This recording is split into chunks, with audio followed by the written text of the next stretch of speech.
اللهم اغفر له وارحمه وعافه واعف عنه وأكرم نزله ووسع مدخله واغسله بالماء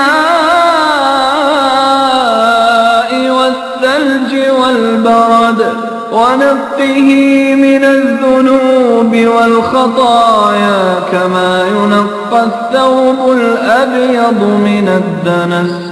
اللهم أبدله دارا خيرا من داره وأهلا خيرا من أهله وزوجا خيرا من زوجه.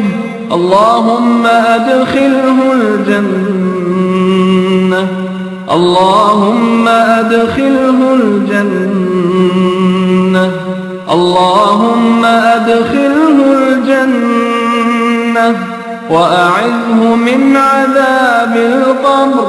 اللهم أعذه من عذاب القبر، اللهم أعذه من عذاب القبر وأعذه من النار.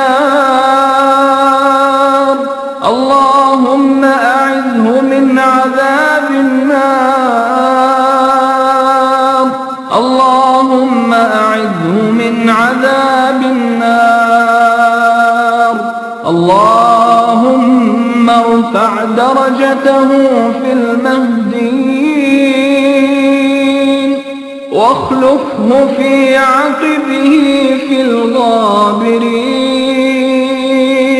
واغفر لنا وله يا رب العالمين وافتح له في قبره ونور له فيه